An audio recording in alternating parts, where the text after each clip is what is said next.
día. Hoy va a haber 2 charlas, pero hubo una modificación en el programa.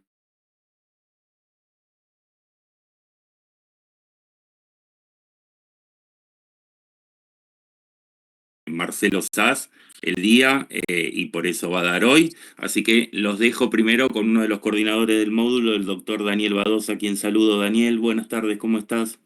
Hola Fabio, ¿cómo andás? ¿Todo Hola bien? chicos, ¿cómo están chicos? ¿Bien? Bueno, arrancamos un poquito más tarde, pero firme y seguro. Bueno, hoy toca el tema de manejo de resultados no deseados en pacientes con lentes multifocales que va a dar la doctora Cosentino.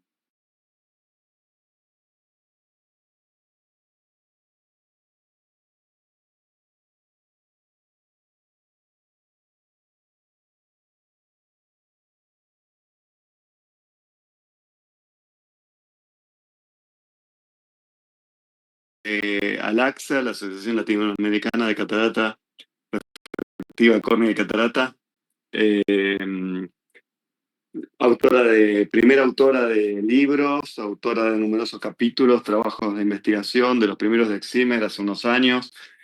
Es vastísimo su currículum y realmente en estos últimos tiempos que siempre se habla del empoderamiento de la mujer y el liderazgo de la mujer, realmente Majo ha abierto puertas a muchas mujeres, porque todos esos cargos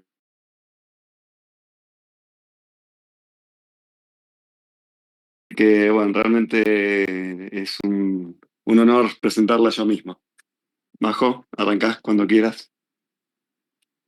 Bueno, muchas gracias. Eh, Me corro del lugar de esposa y te agradezco la presentación.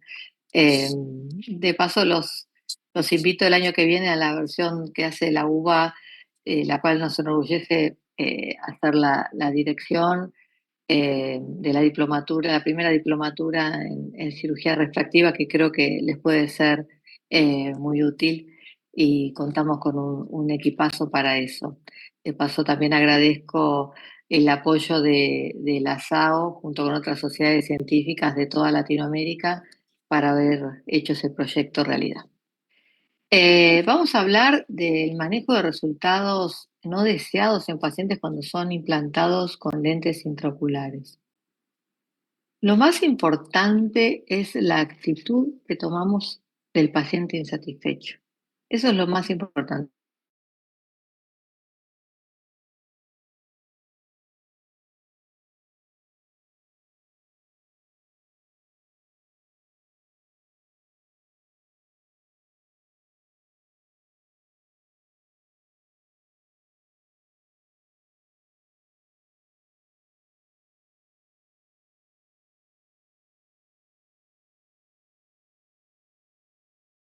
Podemos escribir muchas cosas al respecto, pero si tenemos causas troncales, yo les diría que primero la selección equivocada.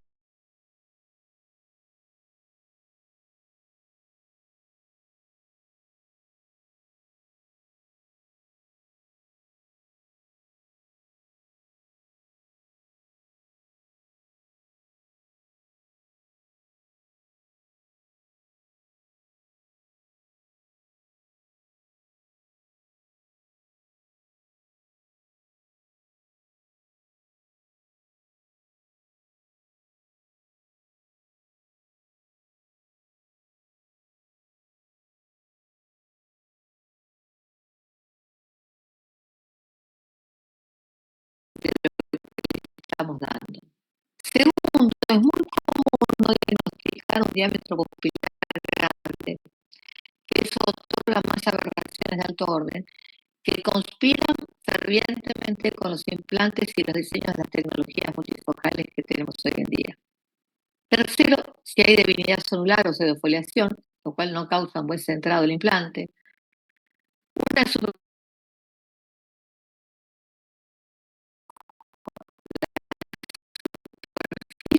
ocular tiene una interfaz y funciona como una interfaz óptica per se, y cuando no es de buena calidad o está quebrada, realmente nos puede ocasionar grandes problemas. Y por último, no identificar cicatrices corneales que pueden generar astigmatismos irregulares, astigmatismos asimétricos no compensables y además una barrera óptica por la opacidad que genera. Entonces, vamos a lo primero, que es la selección preoperatoria equivocada del paciente. ¿Por qué tiene una asimetría corneal, un astigmatismo irregular? Porque hay una paquimetría delgada o altas aberraciones, o bien porque el paciente tiene una disfunción macular, entonces no es un candidato con una lente multifocal, o también porque hay una disfunción neurológica, neurooftalmológica. Estos pacientes con disfunciones neurooftalmológicas, con disfunciones maculares, con altas aberraciones porque tienen, por ejemplo, un diámetro pupilar grande, con una cicatriz corneal. Estos pacientes no.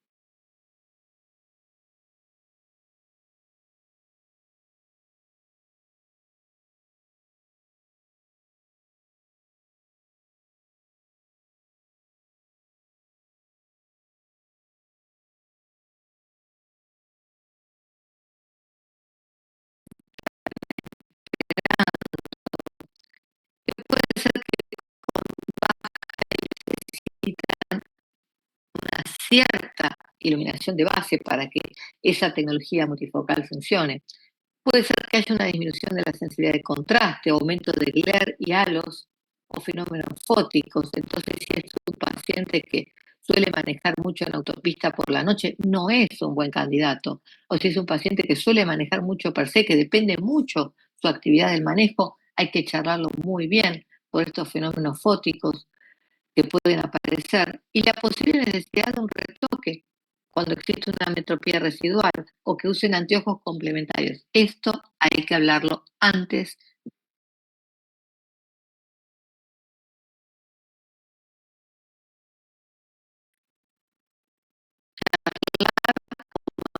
Todos los procedimientos quirúrgicos postoperatorios.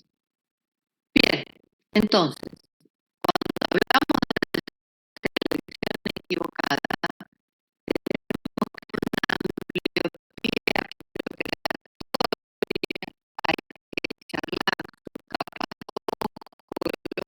con que tenga una metropía distinta, pero un paciente hipermétrope o miope.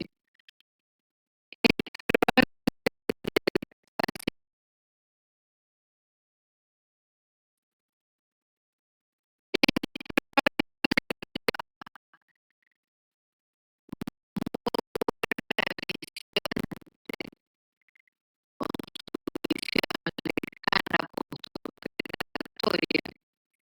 Y lo más probable es que el paciente hipermétrope sea el más agradecido de este paciente. Por supuesto, con las restricciones de la sensibilidad de contraste que les mencioné previamente. Entonces, sepamos dar un discurso focalizado y personalizado, que no es el mismo en el paciente hipermétrope, en el paciente miope o en el paciente hemétrope. Y sepamos qué decir en cada caso. Y también tengamos en cuenta que el paciente puede acceder a una lente monofocal y que no es una mala palabra. Podemos hablar de mínimo monovisión, podemos hablar de monovisión, podemos hablar de una lente de foco extendido, podemos hablarle al paciente de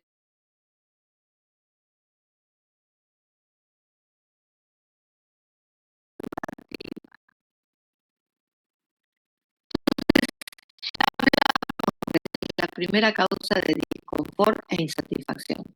Vamos al ojo seco.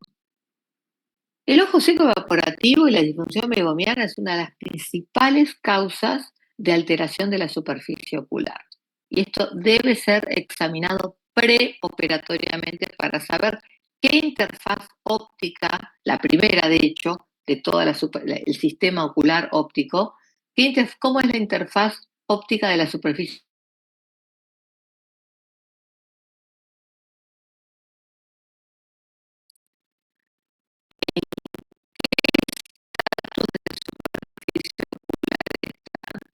Irregular, con lágrimas artificiales, con el tratamiento de difusión meibomiana. Particularmente tenemos un muy buen resultado realizando profilaxis con aplicación de IPL en casos de disfunción meibomiana, en casos de pacientes con rosácea. Utilizamos ciclosporina al menos 20, 15 días antes y posteriormente a la cirugía, o colocamos junto un Plax con muy buen resultado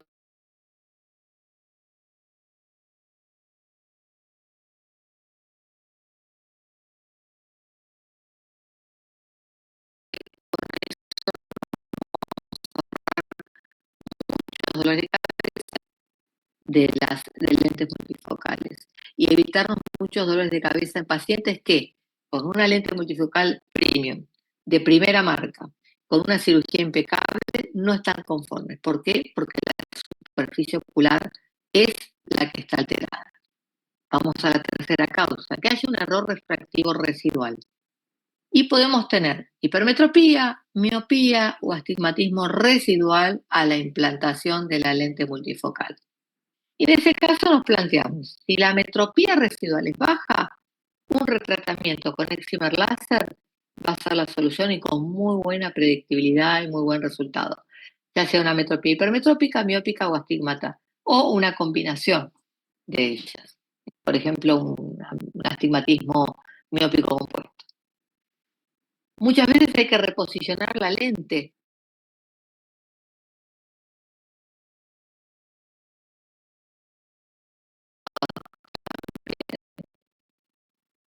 A veces hacer antes o colgar un segmento irregular. Muchas veces hay que hacer un piggyback, o sea, colocar otra lente en el saco para compensar cuando la metropía residual es más elevada y el excimer láser en ese caso no va a dar buen resultado. Cuando definitivamente tenemos una ametropía residual que no es compensable con una piggyback, tenemos que, sin dilatar,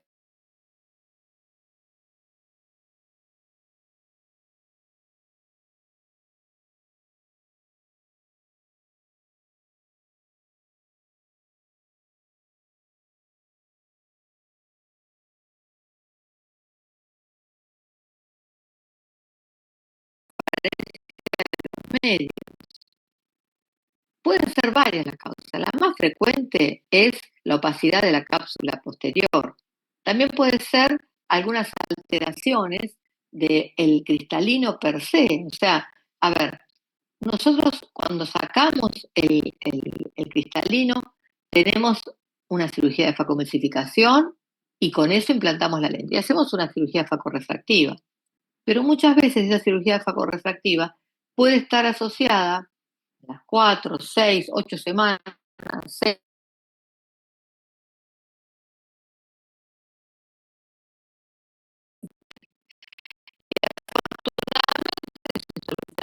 fácil, ofreciendo al paciente una capsulotomía posterior con Jack Laser. El resultado, 9 de cada 10 pacientes es súper óptimo. Es raro que un paciente, luego de hacer la capsulotomía, quede disconforme. Por supuesto, si está asociado a una opacidad capsular posterior.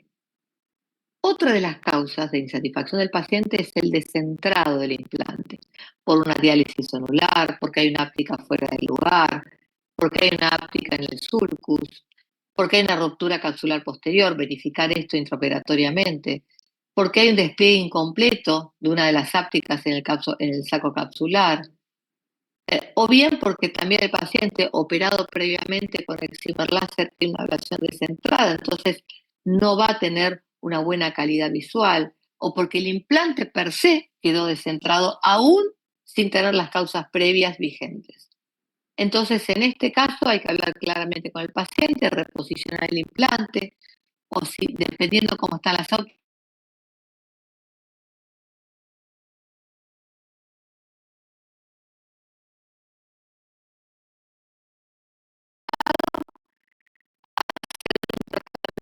de, de la ablación corneal como corresponde para que actúe coherentemente con el implante multifocal que hemos colocado. De todas maneras, en un paciente con una ablación corneal, lo ideal es no colocar una lente multifocal, sino o una lente de foco extendido o una lente monofocal. Y los resultados, créanme, van a ser superiores.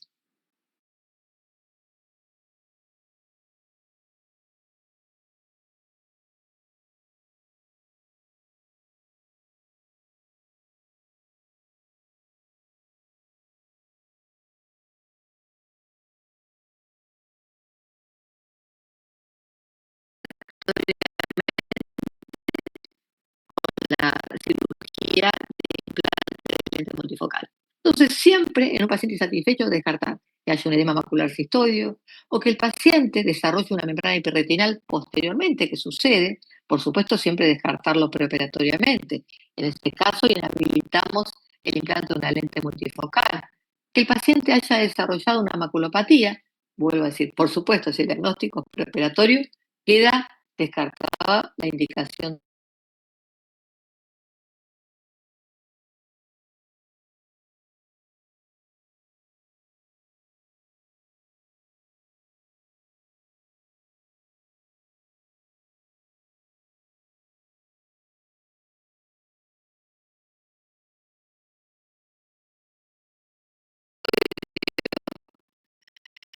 Una vitrectomía si baja mucho la visión y hay una membrana epirretinal. Lamentablemente, si la visión no es del todo mala y hay una membrana epirretinal, explicarle el cuadro al paciente y acompañar la evolución con un seguimiento prolijo. Muchas veces las membranas epirretinales están en una situación, una zona gris. ¿Qué quiero decir con esto? Que la visión no es tan pobre para indicar una vitrectomía, ni es tan buena como para que el paciente esté contento y no tenga síntomas. En fin, de acuerdo a la condición del segmento posterior que tengamos, indicaremos el tratamiento adecuado. Entonces, identificar las características oculares que no son beneficiosas para cada tipo de cirugía. Si es una cirugía corneal, si es una cirugía intraocular, esto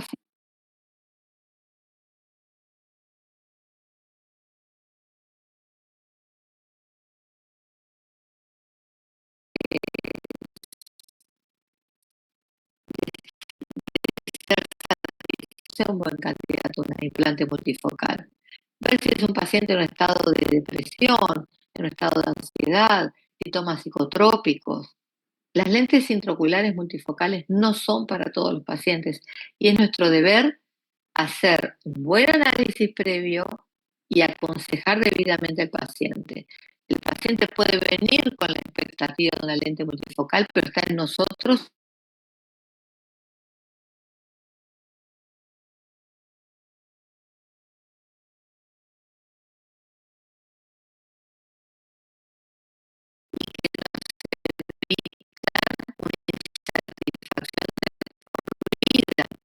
expectativas del paciente.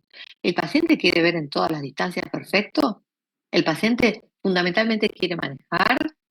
Entonces, ¿para qué usar una lente multifocal?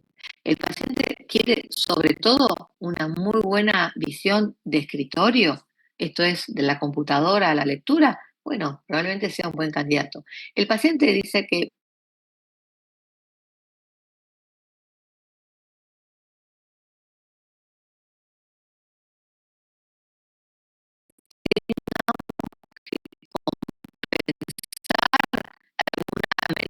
comprende lo que decimos, es un buen candidato. Entonces la comunicación es fundamental. Decirle y advertirle que puede haber una posible insatisfacción en algún rango de distancia, o un poco de lejos, o un poco de cerca, que necesita una gafa para eso, porque tal vez la distancia intermedia no sea como la que él tiene con su gafa multifocal. Hay muchos pacientes que vienen con la idea de que la gafa multifocal se va a replicar en el implante multifocal. Muchas veces sucede y hasta están más contentos, pero muchas veces no. La menor capacidad visual con pobre iluminación, esto hay que comentárselo al paciente. Que puede disminuir la sensibilidad de contraste, no siempre pasa, pero paciente advertido, paciente potencialmente satisfecho. El tema de los glare, los halos, los fenómenos fóticos, afortunadamente no son los más frecuentes, pero suceden y cuando sucede,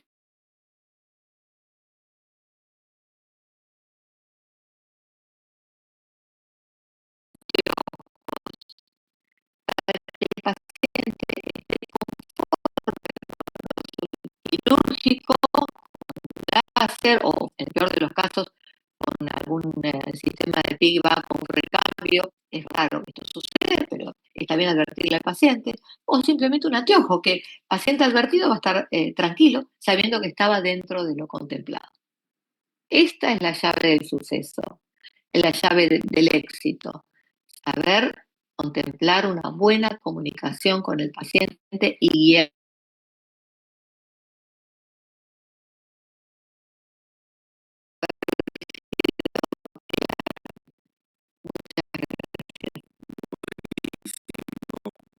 algunas preguntas. No veo, no hay preguntas mientras que estuviste hablando, no Ok. hubo preguntas, pero bueno, aprovecho ahora si alguien le quiere hacer una pregunta a la doctora antes de seguir con la otra clase. Como siempre, muy clara, Majo. Gracias. Ya Muchas como gracias. Mejorate la tos. Bueno, si no hay Bueno. preguntas, presten atención a sobre todo las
Primero a ser uno de los coordinadores del módulo y por darme el espacio para dar esta segunda presentación que, que es sobre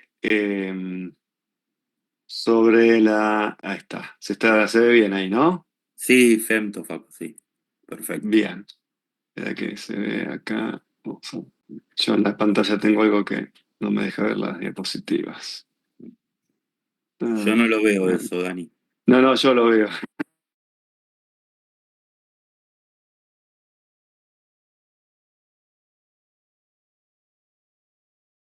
De historia. Ahí está. Bueno, vamos para atrás. Un poquitito de historia, disculpen eso, porque la di hace poquito en Lima esta clase, por eso me quedó esa diapositiva, pero si paso arrancan los videos de una. Un poquitito de historia es que el Fento en la FACO apareció, fue aprobado en el 2010. Eh, y mi historia personal con el Fento es que nosotros teníamos la plataforma de Fento Segundo de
Hilde frente a era un webinar sobre Fento Segundo, y yo era el único que iba a hablar medio como no usuario, y entonces entraba me imaginé que iba a tener enfrente a todos oponentes llenos de recursos, resultados perfectos, y esa iba a ser la expresión de mi cara eh, frente a la desazón de mi pobre presentación. Y la verdad es que el Fento es un poco como esta publicidad.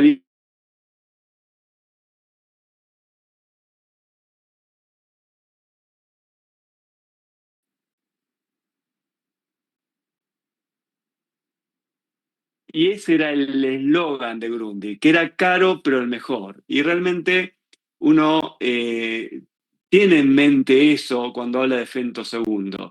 Y la oftalmología siempre fue así. En el 95, cuando se introduce el LASIK, una máquina que salía alrededor de 300.000, 400.000 dólares, comparado con la queratotomía radial, que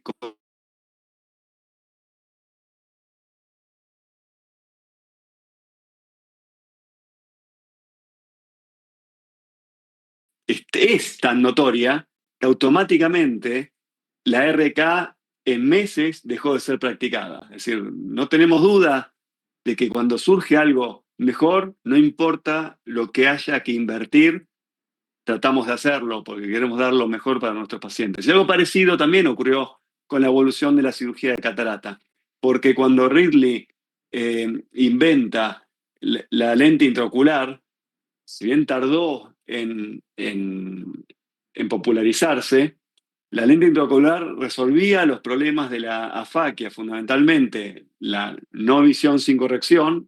Ustedes saben que un paciente afáquico ve cuentadedos, algo que haya sido previamente un miope alto, y la aniseiconía, que impedía que un paciente se operara monocularmente. Por eso muchos quedaban con un ojo ciego hasta que le avanzaba la otra catarata. Y lo mismo cuando Kellman introduce la facomulsificación. La faco vino a resolver los problemas de la extracapsular, permitió operar con cámara cerrada, con lo cual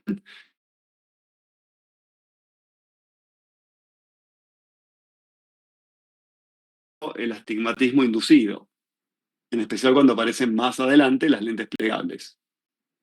Nosotros sabemos que la facomulsificación es actualmente el gold standard, el patrón de oro en la cirugía de catarata porque tiene excelentes resultados visuales, una muy baja incidencia de complicaciones y eso lleva a una alta satisfacción de los pacientes independientemente de su condición y edad.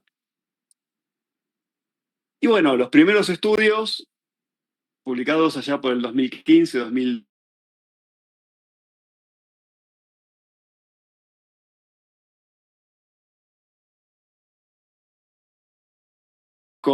es el de Peter Barry, que lo publica en Barcelona en 2015. Poco tiempo después, Peter Barry fallece.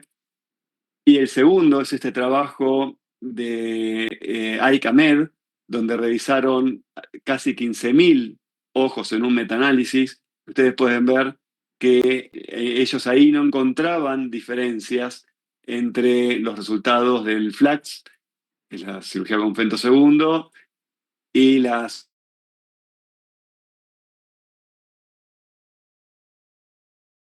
trabajos basados en los inicios del Fento segundo. En ese momento eh, se pensaba que se estaba en desarrollo y que eso iba a ser superado.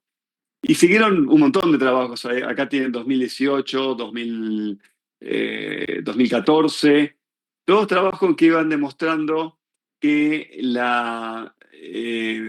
el fentofaco daba rexis muchísimo más perfectas, centradas, redonditas, impecables con respecto a la faco manual, pero que no habían diferencias en la refracción, que es lo que importa. Y con respecto al ultrasonido, también todos los trabajos demuestran que el femtosegundo permite hacer la FACO con mucho menos ultrasonido, pero sin embargo no habían diferencias en aquel momento en cuanto al índice de descompensaciones de córneas.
No es de machista ni nada, simplemente me parece que es el mejor ejemplo de, de una sofisticación con un resultado final igual. Yo creo que eso es el fento-faco. Sin lugar a dudas, es una técnica que se va a desarrollar, que cuando surja algo que dependa del fento-faco para tener un resultado muy superior con respecto a nuestra técnica manual, y que dé diferencias significativas en la calidad de vida y en los resultados visuales de nuestros pacientes, voy a ser el primero que lo va a decir, así como en su momento fuimos de los primeros que tuvieron fentofaco. Ujú.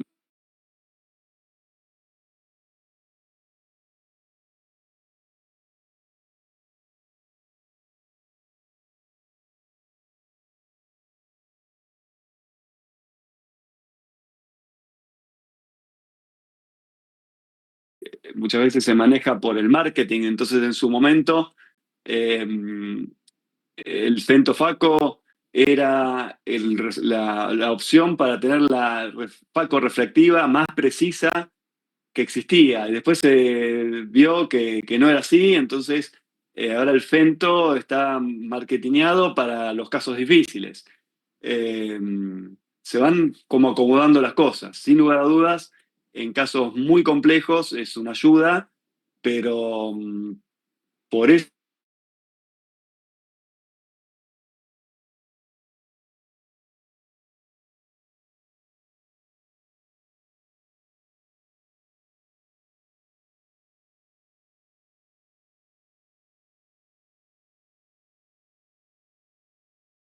Y no hay preguntas. Bueno, si no hay preguntas, cerramos acá, Daniel. dale, perfecto. Agradecerte nuevamente y bueno, nos estaremos viendo en la próxima, Daniel. Dale, dale. Perfecto, un Y gusto. gracias a Majo de vuelta, ¿Qué ¿sí? queda? ¿Qué es lo próximo, Fabio? Queda, bueno, te lo digo de memoria porque no tengo a mano el programa. Yo te digo los nombres de los que dan, no me acuerdo el tema. Iña Sanutic, Anoté. que si no me equivoco habla de catarata y, Facoglaucoma y y facoicornia. glaucomas. Sí, Sí. sí. Y la semana que viene queda la clase de Marcelo Sass, que no me acuerdo cuál es. Faco y retina en general, me parece que es. Sí, y también queda la clase de la doctora, ay, se me fue el nombre ahora. Catarata congénita, sí. Eh, Lo tengo en la punta de la lengua y no me sale. sí, que es sobrina de un médico, Bordman. Sí, es la esposa del doctor Rívola, pero no me puedo acordar el nombre ahora. Eh, pero sí quedan esas poquitas Bien, clases y la charla bien, perfecto. integradora. Y la charla Genial. integradora. Bueno, ahí estaremos en la última ¿Eh? entonces. Gracias, Genial. Daniel, Bueno, chicos, nuevamente. disfruten el feriado mañana. Nos vemos. Chao, nos vemos. Chao, chao. Chao, hasta luego, buenas noches. Buenas noches a todos.